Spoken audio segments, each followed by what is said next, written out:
Just as I consider what to say next, I hear Yoko saying my name. Kevin? Huh? What? She lets herself drop to the ground next to me. Carefully she scans our surroundings. There is something wrong. I follow her example and take a look at our surroundings.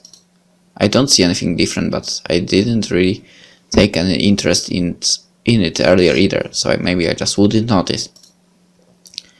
I think it is about time we left. It is dangerous to stay here for too long. Huh, you mean go to the mansion? I feel my heart beating faster as I say this. I had almost forgotten what we are about to do. Yeah, let us go back to the others. Wait. Silently she reaches to her bag and unfastens one of short swords she carries there. She reaches it out to me, still in its hilt. What? Take this with you. You never know when it will be necessary to use it. I take the sword and look at it without knowing what to do. Would I even know how to use this? I don't really like the idea of this being unnecessary. Necessary. Keep it close. Come, let's go. A short meeting before we move out. So this is where we split up. Be careful. If he appears, then do not do anything unnecessary. Don't worry, we can take off ourselves. We'll make sure we won't be troubled. I see Yoko sending Nate a worried glance, but he just shrugs and looks away. Just don't take too long. Right. She nods and turns towards Tia and me. Let's go. We approach the mansion from a different angle this time, led on by Yoko. We'll take the servants' entrance. Won't it be locked? Is that a problem? Guess not. There's another gate on this side of the mansion, but it's not very tall and Yoko nimbly passes over it. We follow.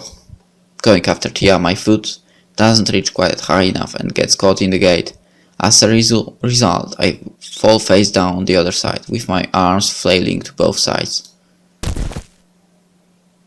As I get up, I see both girls stare down at me. It wouldn't hurt to be a little more quiet.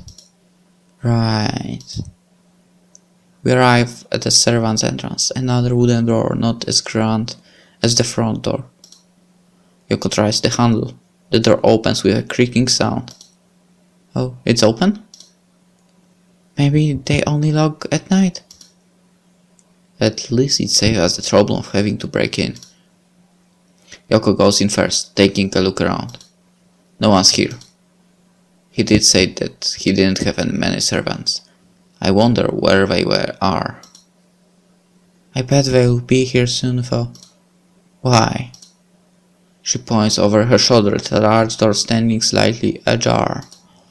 The kitchen. Shouldn't they be using that around this time of day? Oh. Still, it's awful quiet. Our luck, I guess. Soon we find ourselves in the middle of a large hallway. So where do we go now? My entrance is that way.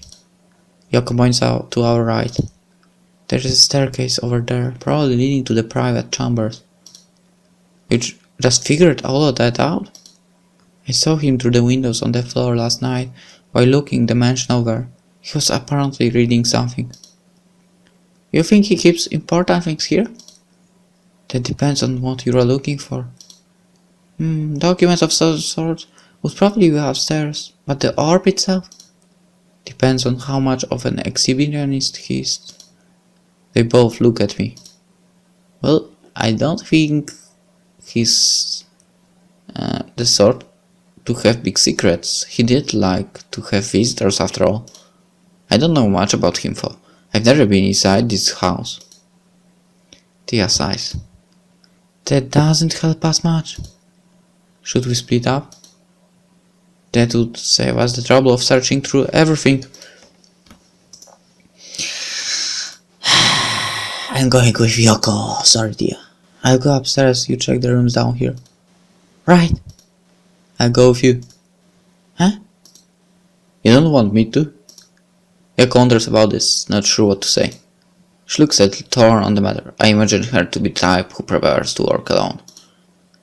No, that's fine. That would probably be the best. She glanced at Tia, obviously worried about what disaster could come out of leaving me and her alone inside the mansion. Okay then, I'll take care of this floor alone. Should not be too hard. Was it a bad decision? We split up into two groups.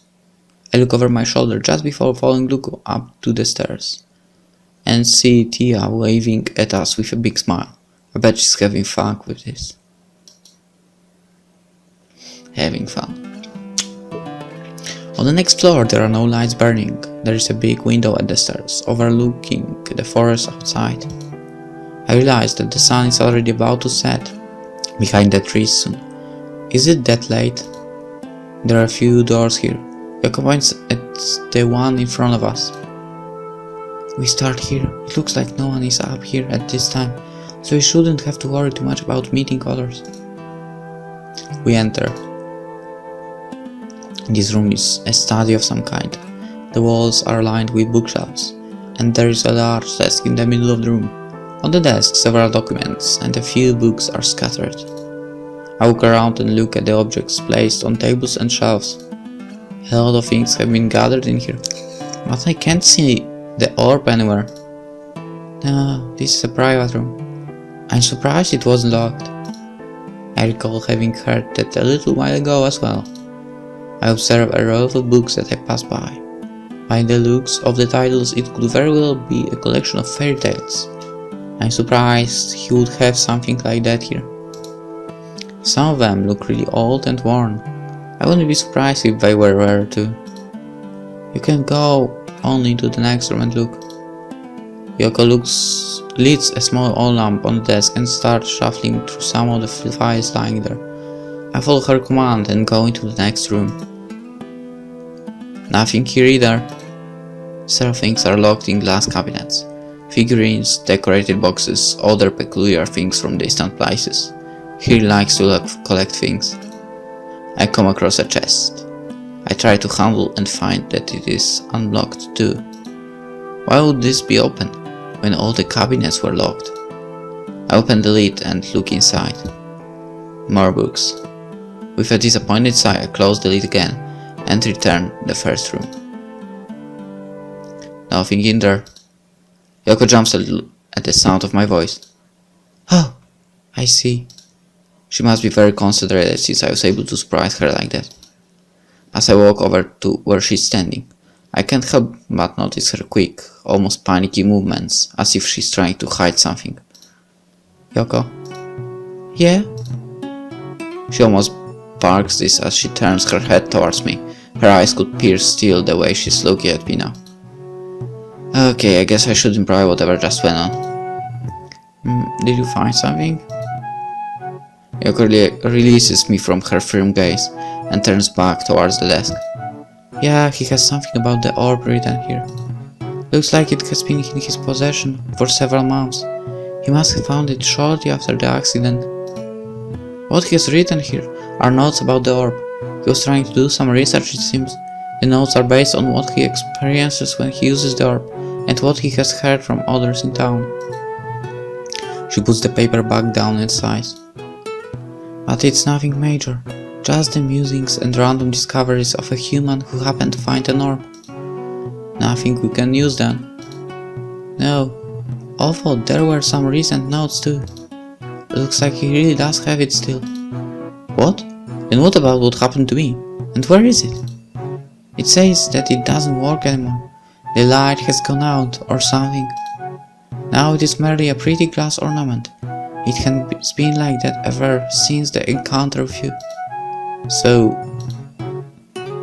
Tia's hunch was right. Only the power is inside you.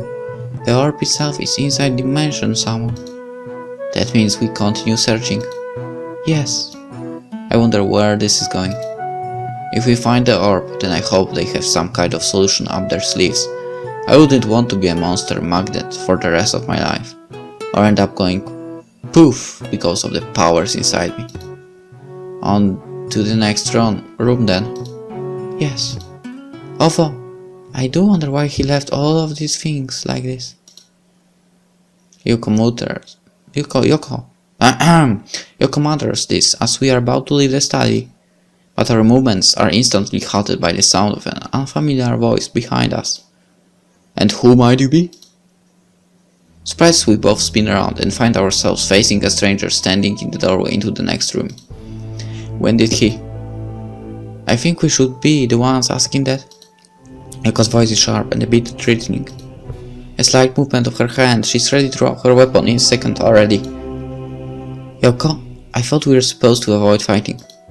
I say this in a low, desperate voice. I don't want any trouble. That is right. But that person there is not the owner of this mansion. Neither is he a servant. Her eyes are directed at the stranger all the time while she talks, filled with hostility. I look at him again. It's true, he doesn't look like a servant, and I don't remember seeing him anywhere around here before. Who is he? I'm sorry if I surprised you, I just don't recall that there should anyone like you in here. Yoko stays silent, not moving an inch. Right, I'm a visitor in this house. I have been allowed by Mr. Agerhoy to spend a few nights here as I pass through. I don't believe that it's the case with you too. Agerhoy. Right, that is the name of the man who lives here. Jonah Agerhoy. What bad luck. You don't strike me as an ordinary burglars either. What are you, assassins? He says this in an amused tone. He's incredibly cool in this situation. We're not here to cause any trouble. I guess I should believe you. There is not much I can do about it anyway. We're not here to steal nor to harm anyone. So I hope we will not be forced to. Of course not. Maybe I can help you instead. Why would you want to do that? The sooner you reach your goal, the sooner I am rid of you, right? Silence. I don't really trust this guy either, but I fear that if I don't do anything, then Yoko will end up beating this guy up to keep him quiet. Let's just ask him. We can't waste too much time here anyway. Alright, then answer this question. Gladly. The owner here owns a glass orb with supposed mystic powers. Do you know where he keeps it? Are you going to steal it after all? We just need to take a look at it. He shrugs. Not that I care, I don't believe in those things anyway. To me it looks very useless. He keeps it in a special room downstairs at the end of the western hallway. Western hallway? That is where we left Tia. No, if you will excuse me. I promise I won't alarm anyone about your presence here, as long as you will end your business here soon. Yoko hesitates. I can even go on ahead and help make sure that Jonah will stay away from the area if you want. I look at Yoko. I don't think he's lying. She sighs deeply. It is obvious that she's very much against this. Fine.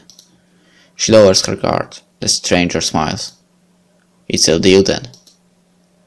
You're not a very reliable guest to this mansion. Maybe not, but as I told you, I don't really care about these things. It doesn't have anything to do with me. Give me a minute and you will be free to go. He turns around to leave, but Yoko stops him again. Wait a minute. Yes. What is your name? Will that make it easier for you to trust me? My name is Rai. Rai. With that he leaves the room. Just before then I realize that he's looking me into the eyes. I freeze for some reason, and before I know it, he's gone. What was that strange feeling? Like I already knew him from somewhere. Okay, I know it might be weird thinking, but I have a weird feeling he might be that monster actually, and he can gain the human form. That was strange. I don't like him. He seemed friendly. You really think so? With a sigh, Yoko sits down on an old chair near the door. What now? We wait for a couple of minutes like he said, and then we find Tia. Do you think she has run into trouble? It has been too quiet. She must be fine. It really is quiet in this mansion. Most likely because everyone is in the eastern wing. I look out the window. The sky has begun changing its color as the sun closes in on the horizon. Maybe Tia has already found the orb. She could be waiting for us somewhere. This was a bad idea. I would have just knocked him unconscious to give us time. Yeah, I bet you would. A couple of minutes pass and Yoko rises to her feet again. I look out the window a last time before we... Wait. Yoko? What is it? Yoko follows my gaze and looks outside as well. That is... Above the treetops right outside the mansion, a small light shoots into the air. It looks like a small flame, almost unnoticeable. It's Kiyoshi. A signal. Then, they are in danger. This is stupid, we have to tear down and get the orb and then get out of here. Yoko is starting out in the hallway before I can answer and I hurry after her.